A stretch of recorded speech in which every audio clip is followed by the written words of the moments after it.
បងគ្នាមកបន្ទាប់ពីខ្ញុំចែករំលែកអំពីវិធាការពារមកកាត់ជំងឺទឹកនោមផ្អែមថ្ងៃនេះបាទសប្តាហ៍ថ្ងៃទី2ខ្ញុំនឹងចែករំលែកអំពីធ្វើម៉េចដើម្បីមកយើងកាត់ជំងឺលើឈាមចឹងបងណាព្រោះយើងកាត់ជំងឺលើឈាមគឺងឺឈាមគឺជាខិតកសម្រាប់យើងដល់ខ្លួននេះមកពុបទៅបាត់ពុបទៅបាត់ចឹងបងខ្ញុំកា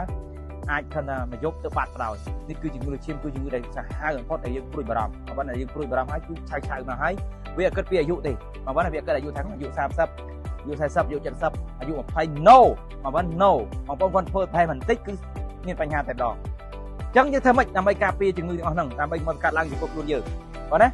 គឺនៅតែដដែលបាទគឺនៅដល់ចំណុចទី1ដែលបងប្អូនត្រូវធ្វើបាទចំណុចទី1ដែលបងប្អូនត្រូវធ្វើគឺបងប្អូនត្រូវហាត់ប្រាណឲ្យបានទៀងទាត់បាទហាត់ប្រាណឲ្យបានទៀងទាត់តែឆាតបងប្អូនត្រូវហាត់ប្រាណឲ្យបានទៀងទាត់ហ្នឹងបងណាត្រូវហាត់ប្រាណរឿងហ្នឹងបាទហាត់ប្រាណគឺជួយយើងបានច្រើនរបៀបច្រើនបានយ៉ាងច្រើនយ៉ាងបងប្អូនត្រូវតែមានពេលហាត់ប្រាណយ៉ាងហោចណាស់គូមួយថ្ងៃ30នាទីទៅ40នាទីដែលដាច់ខាតត្រូវតែហាត់ប្រាណឲ្យបានទៀងទាត់បាទបន្ទាប់បងប្អូនហាត់ប្រាណហើយបងប្អូនមិនទៅរួចខ្លួនទេបងប្អូនណាបងប្អូនមិនអាចរួចខ្លួនបានទេបងប្អូនត្រូវតែពិសាគឺពិសាឲ្យសាបំផុតបងប្អូនណាឲ្យសាបំផុតសឡបងប្អូនត្រូវតែកាត់បន្ថយជាតិប្រៃឲ្យបានជាអតិបរមាបងប្អូនណាបងប្អូនធ្លាប់ដាក់សម្លមួយគេហៅថាសម្លក្នុងមួយឆ្នាំងបងប្អូនដាក់មួយលាព្រាដាក់ដាស់លាព្រាបានហើយឬក៏1/3នៃស្លាបព្រានឹងបានហើយហ៎បងប្អូនណាពេលដាក់សម្លនឹងឲ្យដាក់តិចហើយបងប្អូនកុំដាក់ទឹកជ្រលក់ទៀតណាបងណាកុំញ៉ាំមួយទឹកជ្រលក់ទៀតកំមករបស់យើងในកាត់ជំងឺលើឈាមគឺថាអីតែកាត់ជំងឺលើឈាមហើយគឺកាត់ជំងឺក្នុងប្រៃហ្នឹងណាគឺថាយើងដាក់ស្លប្រៃហើយដាក់ទឹកស្អ៊ីវដាក់ទឹកជ្រលក់ថែមទៀតយកអាប្រៃមកតុបមកអាប្រៃទៀតទៅស៊ុបប្រៃឃើញទេទៅ double ប្រៃគេហៅស៊ុបប្រៃអញ្ចឹងគ្មានជំនឿទេបងប្អូនណាគ្មានជំនឿទេព្រោះយើងកាត់ជំងឺលើឈាម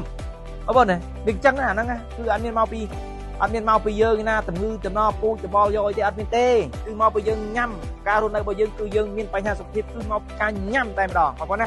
បងប្អូនការរស់នៅញ៉ាំល្អការរស់នៅល្អគឺអត់មានសុខភាពយើងក៏ល្អដែរជាគឺការញ៉ាំប្រៃតែម្ដងបងប្អូនណាបងប្អូនកាន់តែកាត់បន្ថយការញ៉ាំប្រៃគឺបងប្អូនសុខភាពបងប្អូនគឺល្អហើយជាពិសេសគឺអត់កាត់លើវិទ្យាឈាមទេបងប្អូនណាតទៅទៀតបងប្អូនត្រូវកាត់បន្ថយការញ៉ាំសាច់បងប្អូនណាញ៉ាំសាច់បាទសាច់នេះក៏ជាមេរោគឃាតករលាក់មុខដែរបងប្អូនណាបងប្អូនឃើញទេក្នុងកាលបងប្អូនទៅញ៉ាំបុហ្វេបងប្អូនញ៉ាំសាច់គោតបមួយទឹកជ្រលក់អូឆ្ងាញ់ណាស់ឆ្ងាញ់ណាស់បងប្អូនឆ្ងាញ់ណាស់បងប្អូនតើមុនញ៉ាំឆ្ងាញ់ហើយស្អែកឡើងបងប្អូនអាចនឹងមានបញ្ហាដល់ខ្លួនឯងតែម្ដងដោយសារគឺសារការញ៉ាំសាច់កុំញ៉ាំច្រើនញ៉ាំ1/3ដែលយើងត្រូវញ៉ាំបងប្អូនតែបងប្អូនយកមកញ៉ាំច្រើនវិញគឺនៅញ៉ាំអីគេញ៉ាំត្រីបងប្អូនណាញ៉ាំត្រីឲ្យបានច្រើនត្រីបើញ៉ាំមិនគេញ៉ាំទៅអត់អីទេញ៉ាំត្រីបានច្រើនហើយបងប្អូនញ៉ាំបន្លែបងណាញ៉ាំបន្លែស្រស់ឲ្យបានច្រើនអូខេទេយើងគ្រាន់តែយើងដូរការញ៉ាំសាច់ច្រើនមកញ៉ាំត្រីនិងបន្លែច្រើនទៅយើងអូខេមានអីរស់នៅបានដូចគ្នាតាឃើញទេអញ្ចឹងយើងអត់មានការជំងឺលើឈាមទេបងប្អូនណាអត់ការជំងឺលើឈាមទេឃើញបងឃើញអត់ទី3បាទទី3ដែលបងប្អូនត្រូវតែធ្វើបងប្អូនត្រូវមានប្រដាប់វាស់ឈាមខ្លួនឯងបងប្អូនណាបងប្អូនត្រូវតែមានប្រដាប់វាស់ឈាមខ្លួនឯងជារៀងរាល់ថ្ងៃមួយថ្ងៃវាស់ឲ្យបាន3ដងកុំដល់ខណ្ឌណាប្រដាប់វាស់ឈាមមួយតែ20រៀលឬ10រៀលជាងបងប្អូនទៅឲ្យពេទ្យមើលឲ្យពេទ្យវាស់ឲ្យដែរមិនបាច់ទេជំងឺនោះគឺជំងឺគេហៅថាអាចជួយខ្លួនឯងបានអាចវាស់ខ្លួនឯងបានអាចគ្រប់ខ្លួនឯងបានលើកលែងជំងឺធ្ងន់ដែលបងប្អូនត្រូវតែឲ្យពេទ្យមើលបើថាត្រឹមជំងឺលើឈាមនឹងអីទៀតបងប្អូនទិញអាប្រដាប់ហ្នឹងមកវាស់ខ្លួនឯងមើលបានបងប្អូនណាគាត់បងប្អូនដូរការរស់នៅកាន់ហាត់ប្រាណទៀងទាត់មួយ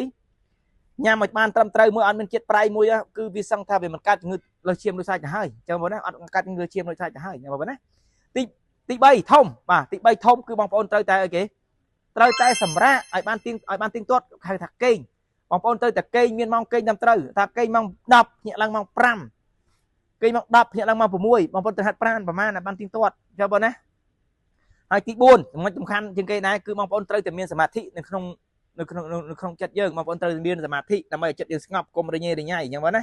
បើបងប្អូនមានសមាធិបងចិត្តស្ងប់បងចិត្តស្អប់វាអត់មានរោគអីមកជាបាបងអត់មានរោគអីមកបៀតបៀនបងប្អូនបានទេអញ្ចឹងបងណាអញ្ចឹងនេះជាបទពិសោធន៍ខ្ញុំដែលខ្ញុំបានចែករំលែកទៅពុកម៉ែបងប្អូនបាទសូម